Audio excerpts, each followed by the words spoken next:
Militarily Speaking, episode 74, Ashley Gutermuth. This episode, we talk with Ashley Gutermuth, military spouse and comedian.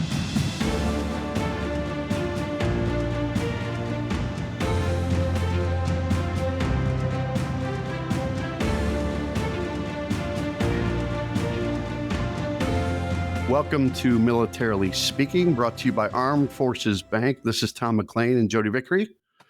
I'm the comedian and the military retail executive for Armed Forces Bank, and Jodi is pretty solemn, and she's the executive vice president, director of consumer banking. Well, I call you chief. Can I call you chief digital officer? You could. That's like official. So let's congratulate Jodi, Ash, because she just got promoted.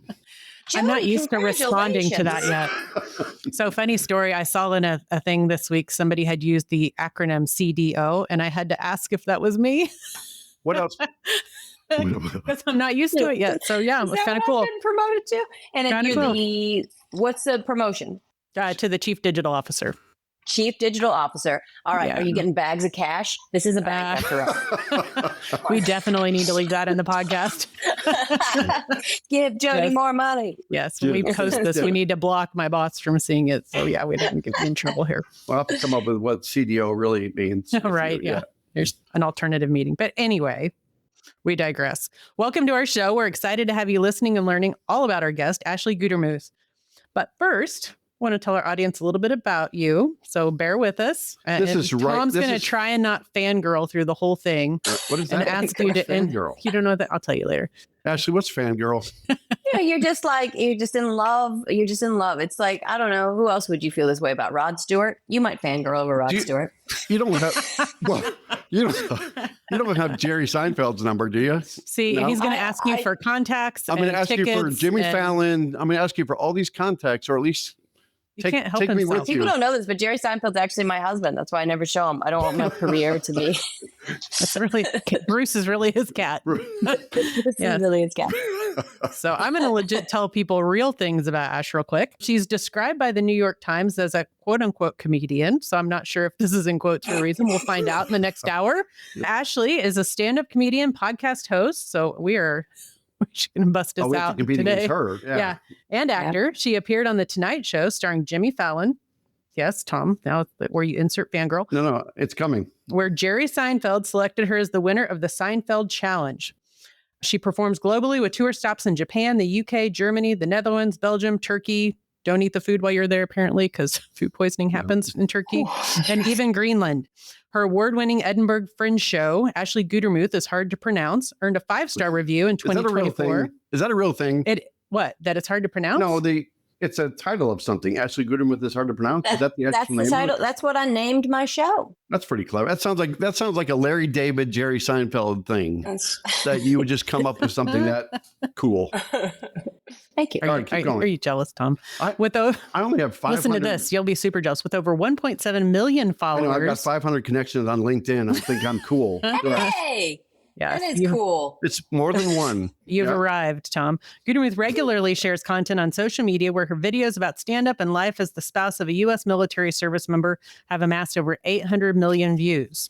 Probably like your most recent post, I'm sure. Can you keep going? Yeah, she can be seen on the hit show Office Joe on Amazon Prime. There's no such thing as Office Joe. Oh, yeah, there is. I'm in it, and I play a saucy news reporter. I'm adding that to my list. Tom would like a guest appearance. Yeah, I think we're about to find out that she has high energy. She has positive style of comedy, and it's irresistible. Her comedy is focused on the unusual relationships and observations about life. And in 2021, she won the headliner category of the U.S. Comedy Contest. When she is not performing stand-up or acting, she's usually running and has a daily running streak that spans 9 years. I'm going to challenge that. So my understanding is you've run every day for 9 consecutive years. Challenge accepted. And yes, it'll be 10 years in January. That's like Forrest Gump status. Have I ever missed a day? No. Even though I was sick, I've never missed a day. I've been hit by cars. I've fallen in 2 gopher holes. I've PCS 7 times. I've done it around the world. Have I recently not eaten for 2 days after getting food poisoning in Turkey and then had to run when I got home? Yes. Did it almost kill me? Yes. Ashley, is it the same distance every time? For the most part, I do 3 miles a day. For the club, which is Run Streakers International, you have to do at least a mile every day without stopping. I've done that for 10 years, but for the past several years, I've done 3 to 4 miles every day. I've done a little bit over more than a marathon, but for the most part, I stick to 3. I got tired just hearing that. What's the Guinness Book of World Records for most consecutive days running? Well, I'm actually kind of a baby in the group. There's people that have done it for over 50 years. Oh my gosh. There's a woman that has a streak nearly the same length as mine, and she had a baby and had a C-section. So can you imagine? No. Yeah. And which means she had to run that same day. Doctors do not advise that. She must have been like running around the hospital. Yeah, well, some do that. Yeah. Yeah, I'd have to put my like Garmin or something on my dog and count that and let the dog run around and give me credit. Yeah, I should do that. I put it on the cat, but he doesn't put it on Bruce. Yeah, put it on Bruce. Yeah. Anyway, welcome, Ashley. It's an honor to have you on our show. I think we're going to have a good time today. Thank you for being with us, first and foremost, and appreciate the time. And maybe just to kick us off, tell our audience a little bit about you and your life, fellow military spouse. Thank you for your service and that of your husband, and life as military spouse and a comedian. And Tom's looking at me like he's just dying to add to the question. Let me take this one for her. Okay. Oh, he's got it. By the way, your connections to the military, you got husband, Air Force reservist, right? Yep. Full-time Air Force reservist. Yeah. Grandfather, Marine. Yes. Father, Army. Yep. Son, Navy. Yep. I'm surrounded. How about the Coast Guard and Space Force? Do you feel like you're not complete? Well, I do. I talked to my husband. I said, should I get divorced so I can marry somebody in the Space Force? And he said, that doesn't exist. So there's no point. But posties, yeah. And they're such good swimmers. So I hope so. You could do triathlons then instead of just run every day. Yeah. Now you're thinking, Jodi. Anyway, I'd love for you to tell us a little bit of background about you, something we wouldn't know about you in your bio. Oh, something you wouldn't know about me. Oh, feel free to filter as needed. It does feel like is there anything left? I was thinking today, do I have any secrets? And I don't think I do because I can't keep my mouth shut for more than 10 seconds. Yes, I lived all over the place. My dad was in the Army, but he got out shortly after I was born. But he was in a variety of the Army. I think he was active duty, reservist, National Guard. He jumped all around as he would get fired at one place, and then he'd have to join another branch. But he sent the Marines to recruit me. He sent them to the house at one point. I'm not smart enough or capable enough to be a Marine. I have crayons that I'm holding right now. And I talked at a Marine ball once, and it was wonderful. Marine ball, if you've never experienced it, you have to go. It does not compare to any other military ball. But on stage, I had them all eat. I said, does anybody want to eat crayons with me? And they all did. They did. Unfortunately, if you ever eat a crayon, first of all, do not offer a Marine a non-Crayola. They will throw it back at you, as they should. You need name brand. What I chose was red. I chose the red crayon to eat, and that was a mistake because then for the next week, I was on mommy forums saying things like, "Oh my God, why is everything red? Am I dying?" Turns out there's just dyes in it, so it's like you just think you're dying, but it's not. Yeah. So that's what it's like. Internal bleeding. Internal bleeding. I'm sure that's what Armed Forces Bank is looking for. Yeah, definitely. In a conversation. Ash, there's some. Oh, I'm left-handed. What Jodi forgot to say was you were 2024 Spouse of the Year for U.S. Veterans Magazine. Is that right? Well. And the 2023 Armed Forces Insurance Air Force Spouse of the Year. Veterans Magazine was kind enough to put me on the cover, me with my chainsaw and my dress. And that picture comes up a lot. If you Google Ashley, you'll see a lot of stuff come up when you Google Ashley. But yeah, that picture it's a cool image. Yeah, I like it. That was the photographer didn't know I was showing up with a chainsaw. Jack Sadie in New Jersey. He's done all my pictures, and I showed up with a chainsaw, and he was like, "Is there gas in that? Like, what are we doing here?" It's like, let's just roll with it. But that was really fun. I got to get an updated one. I don't know what next, like me and a bulldozer, or where does it go from there? But I think, heavy farm machinery makes sense. Heavy farm machinery. Yeah. So I can move on. You can. So we're going to give credit where credit is due, right? That Monica Bassett, we'll put a plug in for her. And I appreciate what you do with Monica too, for tackling food insecurity. That's a problematic over the globe. And so thank you for that. She was the one that introduced me to you, and she stalked you as much as I tried to stalk you. So talk about your travel schedule. I know Renee's with us today. Renee Fairchild, by the way, is with us today. That your tour, how many, you went to I heard you went to 14 countries. Is that right? Over the course of just this year or the last couple of years? I think this year I did 12. And can I tell you that 12 is too many? It's too many to do in one year. And, I just some fun travel facts. You don't get as many stamps as you used to. There's a lot. You don't get your passport stamps in as many places. So that's not very exciting. But yes, where did I go? I went to Japan. I went to England, the Netherlands, Belgium, Germany, Scotland, Greenland, Alaska. I know Alaska is not another country, but it's considered that. It's kind of far away. It's considered OCONUS for what I did. And then we just recently went to Spain, Italy, Portugal, the Azores, which is part of Portugal. I now know. This is how I learn geography, is they take me around the world. It was really neat to see all of those different places. And what I did was I petted the cats and the dogs in all the places. And that was basically my whole trip, was just me with cats. If you look at the videos. Somebody had to take care of the cats. Somebody had to take care of the cats. So now that you live in New York, though, are you going to kind of set up shop there and try to be on some schedule for 2025? Yes, for the love of God, Tom. I never want to travel again. So just do it all in New York, maybe LA once in a while, but just New York. Yeah. This is what normally happens. I say I'm never traveling again, and then it turns out I'm going somewhere in like 3 days, because I got back from Turkey last week, and then I had to leave about 4 days later to go to the shows in Seattle. But I have a show I've got shows in Vermont. I've got shows in San Diego. I'm coming to the Comedy Store out there in February. I'm definitely still doing some traveling, but I'm going to limit it. I want it to be U.S. based, the United States. I love it. I know that you're kind of iffy on it, Tom. But I love the U.S. Yeah, I was gonna coin you as the Bob Hope of the 21st century. Is that fair or not? Not yet. I think that is fair.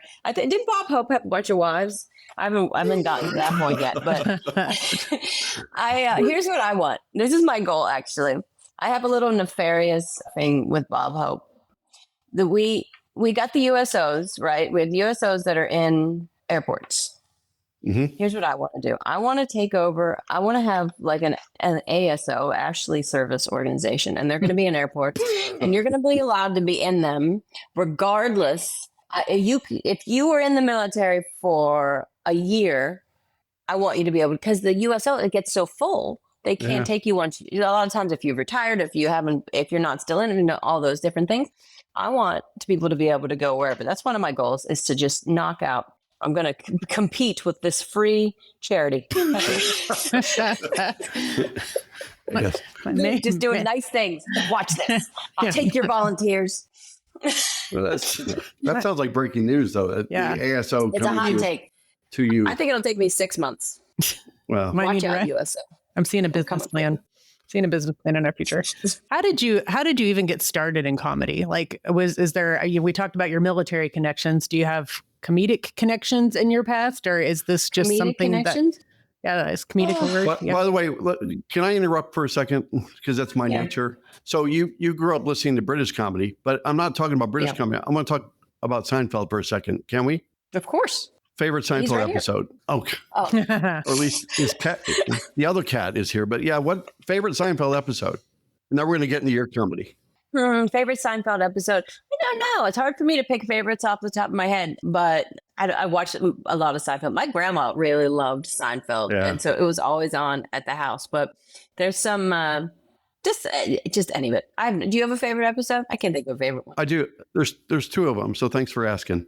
So remember when Kramer wanted to write a book about coffee tables? It's coffee table book. Yeah, and the other one was that Renee knows this one pretty well. When they tried to reserve a car, and Jerry and Elaine are there, and they said, anyone can take a reservation, but can you hold the reservation? Can you hold it? It's a cool bit. You'll check that one out too. You remember when Kramer invented the man's ear? Yes.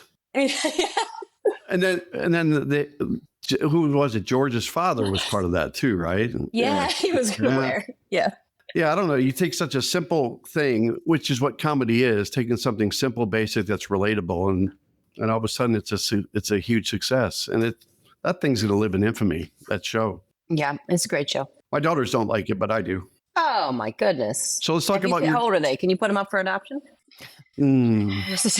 What's the legal answer? I think they're legal and on their own. So I know they're 25 and 27. So yeah, they're already out. Just write them out of the will. 25, 27, 2, 4, 6, 12. Yeah. All right. So you fired a question at her. I did, and you interrupted me. Oh yeah, sorry. Yeah, no. You remember the question? I just want to know how you got started in this. How did I get started? A lot of felonies. So I can't get a job in an actual regular place. That was all. Comedy's all I ever wanted to do, and I've had a lot of other jobs. But yeah, I just didn't know how to make it happen because it seems impossible. And then you realize you just show up to open mic nights and fail a lot. No pressure then. No pressure. No pressure then. Yeah. What is, by the way, do you have any stats on how many people actually try comedy and don't make it? Because you think about like going to Nashville, all these country artists that probably just never make it, but until you get that moment. In January, that's usually people, it's their like New Year's resolution. So the open mics are more full. And by February, they're just like, oh God, you have to really, really want, there has to be something inside of you that needs to get that out. Otherwise it's too much. Especially early on, there's so much waiting around. I used to drive over an hour to put my name in a hat to get 3 minutes. Oh, wow. And so might not even get that 3 minutes, but you've driven all that time. So there's a lot of things like that you have to really want it. But yeah, usually people quit within the first 2 years. Interesting stat. Yeah, so do you have people around you that had done this, or was this? No, my family's pretty funny though. They're all pretty into that, but I liked Eddie Izzard and a lot of British comedians. I watched a lot of Monty Python and Only Fools and Horses and some other niche type stuff. Yeah. Over there, but yeah. Ash, Monty Python and the Holy Grail. Yeah. Right. Great. Good one, right? The Knights would say, "Nee." It's just a shrubbery. It's not I'll show you a shrubbery. I like when they make the horse clapping noises. Yeah. Oh yeah, with the coconuts. So is that what I'm going to hear out of your office for the rest of the afternoon? Yeah. I'll say. And then the limbs were, Excellent. What a great It's movie. only a flesh wound. It's only. Yeah. It's almost like you watched it before you joined us today. I did. It just came out. I'm watching it right now. And while you're eating a crayon. Yeah. So material wise, and Renee can attest to this because she saw it firsthand, but do you kind of have your baseline material when you go on a gig or when you go to a comedy shop that this is my material, or do you probably stay pretty current and you like to stay relevant? So I like to stay relevant. Thank you, Tom. I know. Do you test it out with anybody? Yeah. There's a lot of testing. It's constant testing. That what I like to do though is try to talk for as long as I can without getting into something that I've prepared, and to be in the moment. So in Seattle, I talked about things that had happened. Somebody tried to charge me 8 cents for a bag, and I found that to be ridiculous. Wow. Especially because she didn't ask before. It was a grocery store in Seattle. It's all 8 cents, and which is okay. You're going to charge me, fine. But she didn't wait. She waited till after I'd already paid. So then I had to go back and rescan. And I was like, this is ridiculous. And so you talk about that. You talk about different things that have happened. So I try to be like, hey, this is what I've seen in your local area. Because sometimes you'll see comedians, they just come up and they go right into whatever it is. And there's a disconnect where it's like, am I just watching a television? Is this person really here? I don't know. I like to connect more, and that makes me feel good. And then we go into things that I want to talk about, things about my life. In the case of Seattle, I did, for the most part, the show that I did in Scotland, which runs through a theme of my family life, of me trying to help people feel like they feel like they have a crazy family, but then I try to tell them about my life, and they're like, oh. You win. You win. Well, I'm a little curious. So as here come the good questions. No, this is a really good question. Well, thank you, Tom. You're welcome, Ever Jodi. pay me compliments. No, I'm just curious. So as a military spouse, I know when I was newly married, we had a young baby, there were a lot of really unfunny things that I felt at the time were not at all funny going on in my life. Yeah. And so if there are other spouses out there that are maybe in that part of military spouse life and learning how to adapt, and I mean, what advice do you give? How did you figure out how to find the funny in it? Because most of the time you can usually find some light or some humor or something if you're willing to look for it. But I know, there were plenty of days when, the husband didn't come home, couldn't tell you when he was going to come home, little information, baby screaming. There is nothing funny about that in the moment. Yeah. You're trying to deal with it all. Kind of a serious question, but yeah. Yeah, you know what? There's a really good book, and it's obviously nowhere near compared, but there's a book called Man's Search for Meaning. And it talks about, there's a psychiatrist who was in the Holocaust, and he talks about how much humor was used when he was he got out, but he talked about how it was in the concentration camps, how important that is.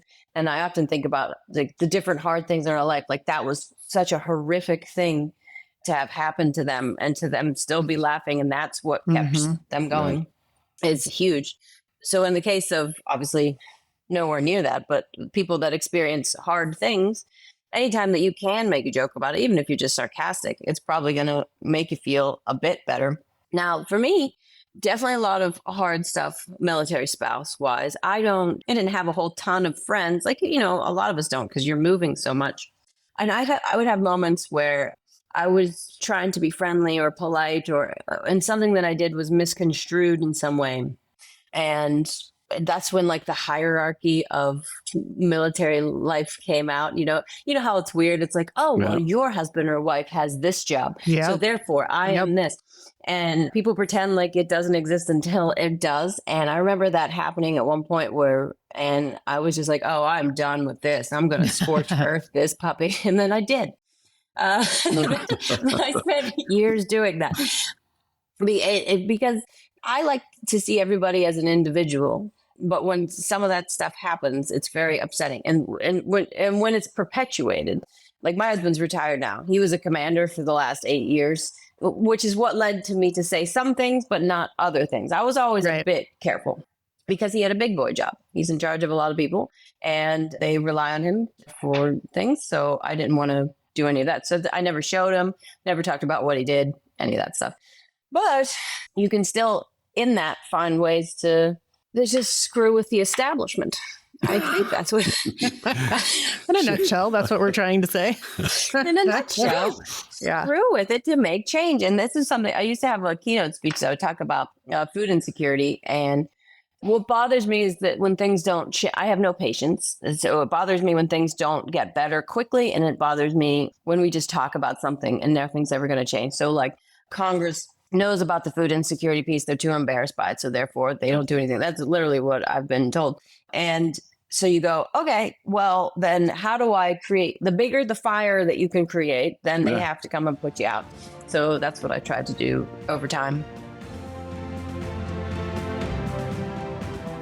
Hey everyone, if you're looking for a little extra financial flexibility to take the family on a vacation, tackle that home renovation, or just get through the ups and downs of military life, we've got some great news for our military listeners. Absolutely. Armed Forces Bank offers access loans that are perfect for handling life's unexpected expenses, consolidating debt, or even making that big purchase you've been thinking about. And with our fast approval process, you can get the funds you need quickly and easily without all the hassle.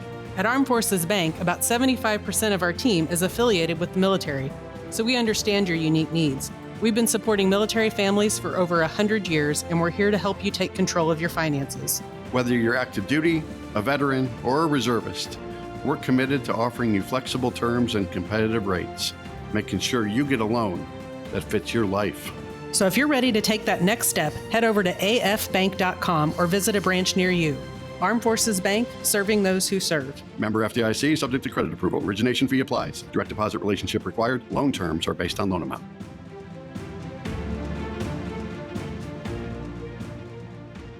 But Ash, you're also doing that with, like, you were talking about judges, attorneys, or teachers or nurses, right? With all the PCS moves and how military spouse unemployment rates like 22, 24%. And super high. You're advocating for trying to give a better life to the spouses. Beside being a comedian and a spouse, you're actually doing a lot of great work too, philanthropically, but also just trying to advocate on behalf of what they're doing for our country. I do try because it's ridiculous. They have to you. Why do we make people re-license per state? Well, the reason is because it makes money for the state. Okay, well then if your job says that you have to move every 2 years, and now all of a sudden you've got lawyers and like one had passed the bar 5 times in different states. And you've got people that are nurses that already don't make enough money and teachers that don't make enough money. And then if they get, there's like some universal license that teachers can get. And I remember talking to this colonel's, this colonel comes up to me and he said, my wife has this universal license. He said, and because she's got the universal license, they won't hire her because they say that she could just leave and go anywhere. And I'm like, oh my gosh. The ultimate circular reference. Yeah. Oh, Jeez. not fair. We always talk about our percentage. We have close to 80% of the people that work in our banking centers are like at JBLM where you were or other locations that have a military connection, either a dependent, a spouse, a veteran. So we're proud of that. And so we understand, I'll say people betterment business, Renee, just for the heck of it. But we know that they're going to leave us in a couple of years, but we also know that they understand our clients. They understand what it's like to be in the military. They understand the lifestyle and understand their needs, financial services or otherwise. So we take pride in that. And so what you do on the periphery or in DC or in New York or wherever you go, just keep carrying that message for us. Thank you for that. Thank you. Thank you. All right, now switching gears to hecklers like Jodi and others. I don't know about that. Renee, were there any hecklers in Seattle area when she was at the comedy club? No? No. Except for the people that didn't have a good relationship behind you. But yeah, so when you don't have any hecklers, but Monica was, and I ought to say the Stronghold Food Pantry, because I mentioned Monica Bass's name, but our audience doesn't know what great work Stronghold's doing in a lot of Army installations and hopefully beyond down the road. Oh yeah, we've gone worldwide. I took them to Japan. We went overseas I take commissary gift cards from Stronghold, and then I find people. I'll talk to people before the show, and I'll say, well, actually, what I'm like in Alaska, people were lined up, and I walked down and I said, who has the most kids? And I found out who had the most kids, and I gave them $50 gift cards. So you can talk hecklers, but I doubt it. I mean, you're maybe 10 years from now, you'll have 10 times as many hecklers, but when it comes to like the pre-rituals, routines, anything, or you just you show up and you're just ready for prime time. Okay, well, this is twofold. One, are there hecklers? Yeah, but it doesn't.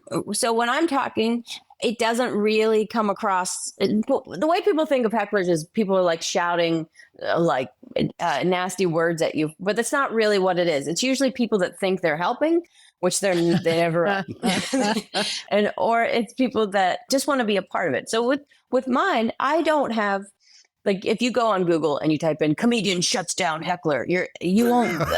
It's usually like just the comedian being like F off, get out, and that's not something I would ever do. What I do is I just go, oh hey, okay, and I try to they're trying to talk a little bit, so I talk to them a bit, see what we can get out of it, and then we go from there. And sometimes something good happens, sometimes it doesn't, but I try to be nice.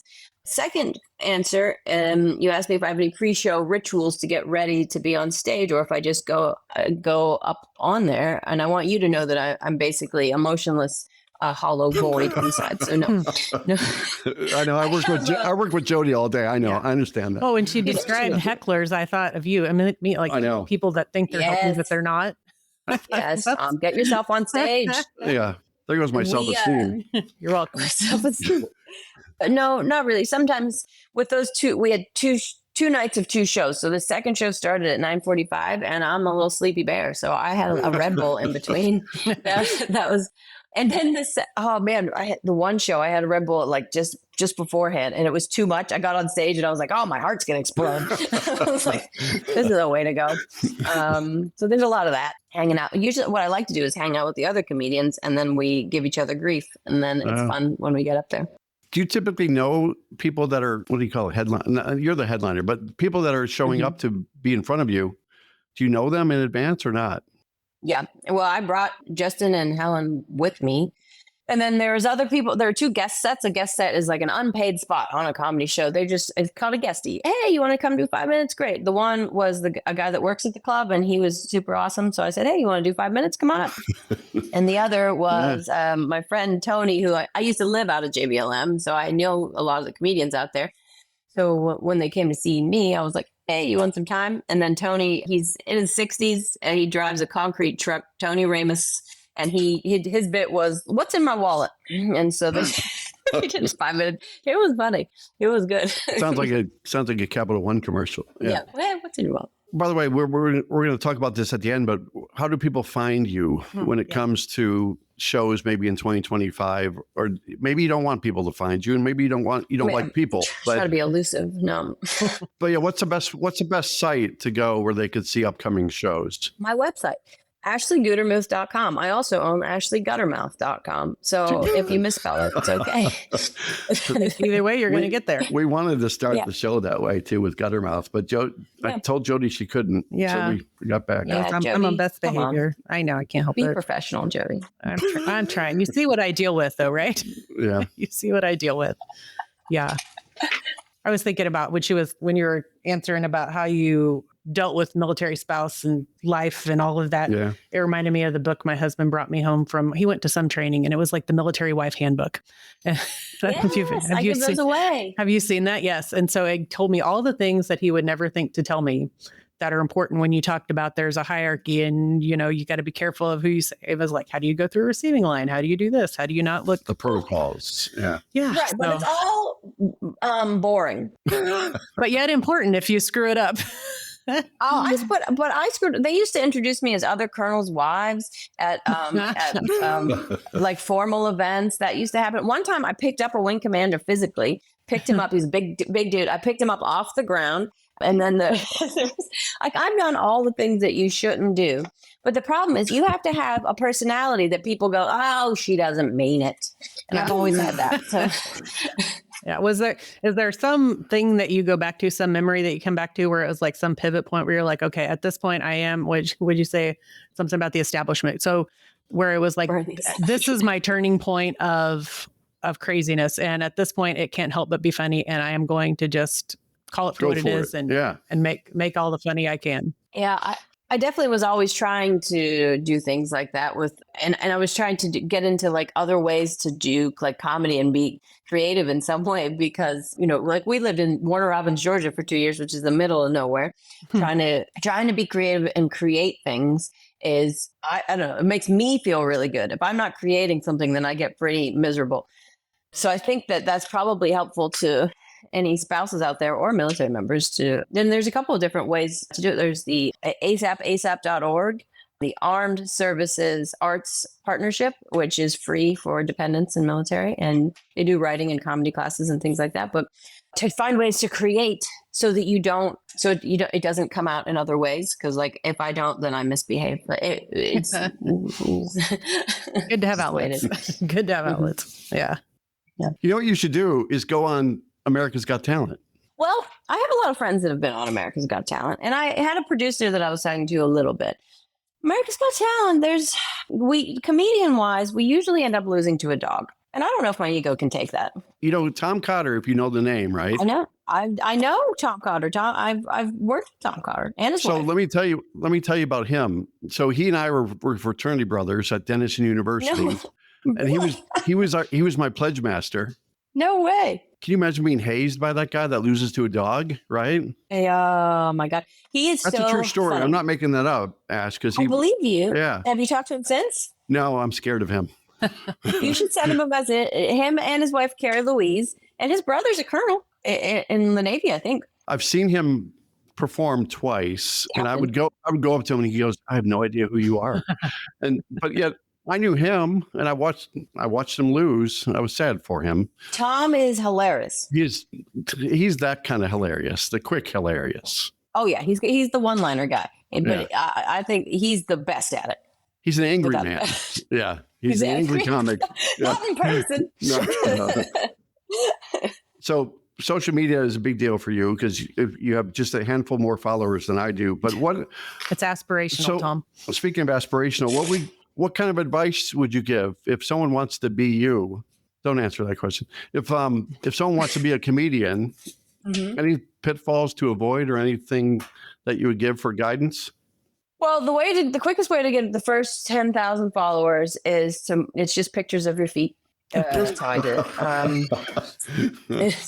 I don't understand that whole thing either, by the way, but me neither, but I do get a lot of messages about it. Is there a thing about feet? I'll tell you later. Do not record that, Tom.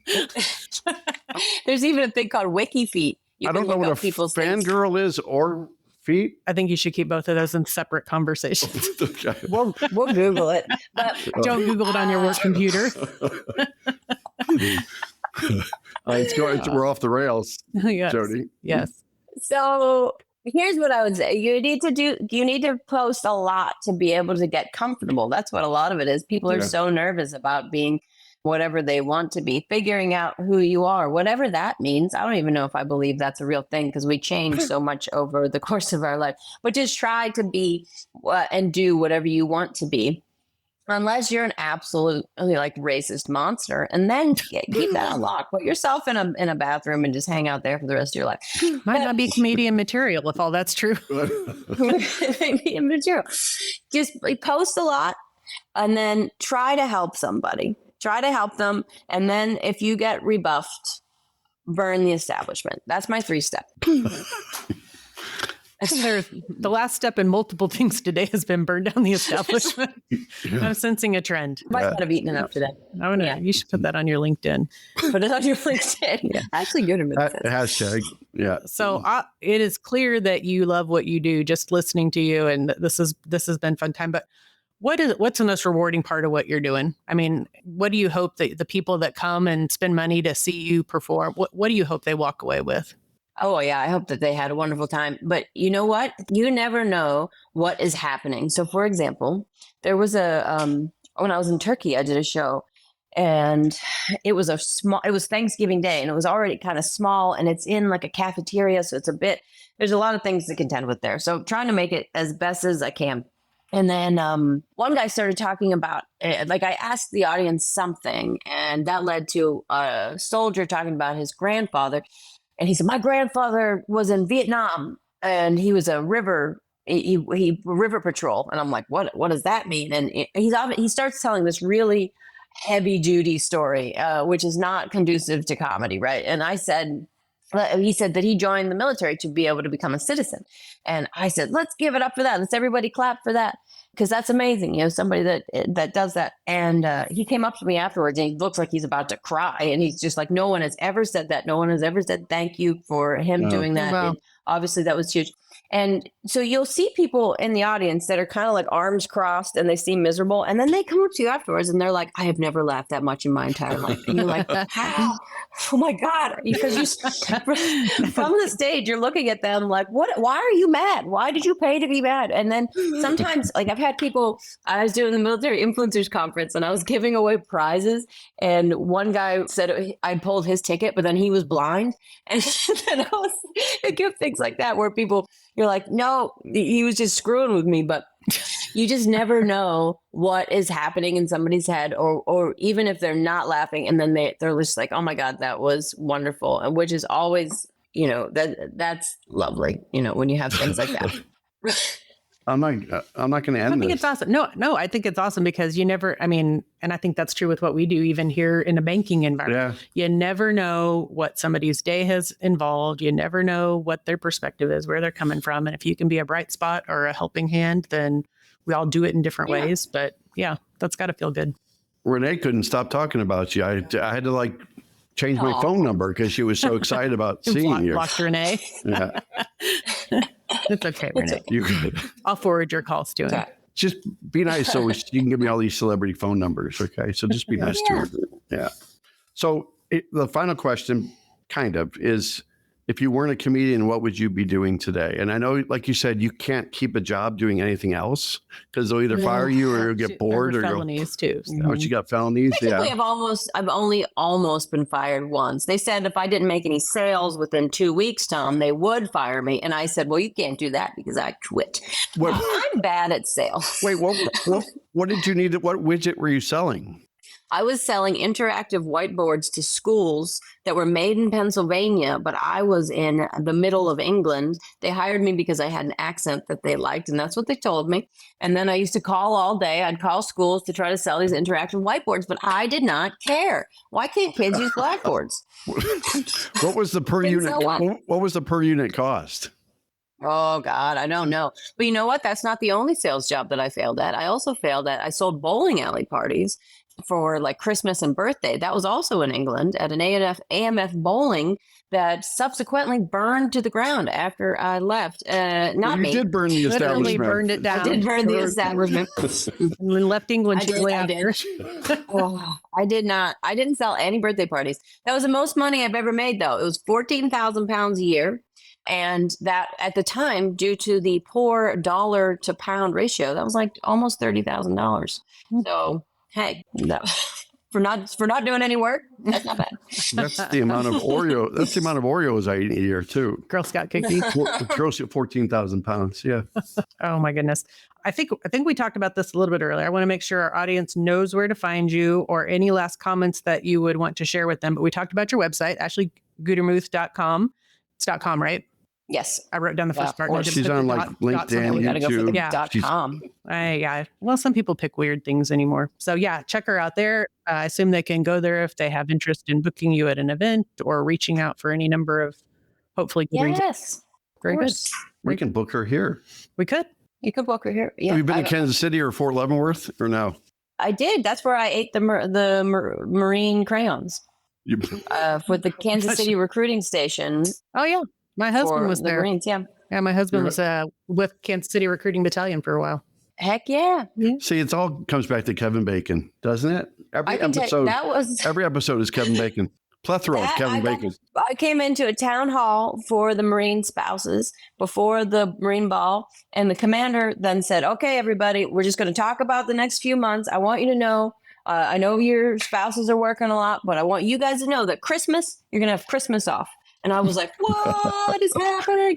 Oh my God. Marine recruiters work so hard. I will bang the drum. That's going to be my new life purpose. I want everyone to know how hard Marine recruiters work. True story, right? It was my husband was in recruiting command for a long time. And it was back in the day before they kind of got softer and gentler in their ways. So yeah. It is brutal. Yeah, for sure. Let's play a game. It's time. Is it time? Yeah. Our game? Yeah. Very good. We will play the Military Minute. Are you game, Ashley? Okay. I'm up. If Ashley knows the answer to this question from the last episode, I'm going to give her 16 cents to buy 2 bags in the Seattle area. Yes. Call back. Nice. Yes. Grocery shopping, as it were. So Military Minute, we ask a question after every podcast. And so last episode, we asked a question about a French artist famous for his water lilies paintings. If you know that one, you can answer. You can't answer the next question because... Do you think Ashley knows the answer? I don't know. Do you know any French artists that paint a lot of water lilies? I know a lot of water lilies. It rhymes with Chauvet. Does that help? Chauvet? It rhymes with... a total made-up word. Gauguin? Monet? Monet. Oh, of course, Monet. See? But him and I have a thing where we don't talk. So it's like I can't even... So, yeah. Water lilies. Good job. You guessed right. She did. Yes. So does Monet have a first name? Claude. Yeah. With the E. Claude Monet. Yeah. So if you answered Claude Monet when we dropped our last podcast, watch for your name to be the one that was selected to win $50 for yourself and $50 for a charity of your choice. And then fast forward to this week's question, which you cannot answer, but you can give us the high sign if you know. Give us acknowledgement if you know the answer to this question, okay? But don't say it out loud. I guessed it on the 5th time, maybe. You did, I was like 5th time. So this week's Military Minute takes us to a question about comedy. Go figure. According to the Rolling Stone magazine, who is the best stand-up comedian of all time? Well, I don't know. According to them, I'm not going to answer. I have thoughts. Do you? Well, we'll have thoughts after we stop recording. Yeah. You know what you should do is What was that? What were you Don't selling? give a hint. No, Don't you give a were hint. selling some sort of whiteboard. Do it on your invisible whiteboard or whatever that was Do it that on you the were selling. Yeah. Interactive whiteboards. We'll get her guess after we hang up the recording part of this. But so if you know who, according to Rolling Stone magazine, was the best stand-up comedian of all time, when we drop this podcast, put your best guess in the comments, and you too could be selected for $50 for yourself and $50 for a charity of your choice. Don't spend it all in one place. So if you enjoyed today's episode, go out to afbank.com and subscribe to the show. Also, make sure to rate us, leave us a comment on your favorite platform, such as Apple Podcasts, Spotify, and YouTube. Thank you, Ashley. Yeah, this has been fun. Thank you so much. Thank you for having me. It's a joy.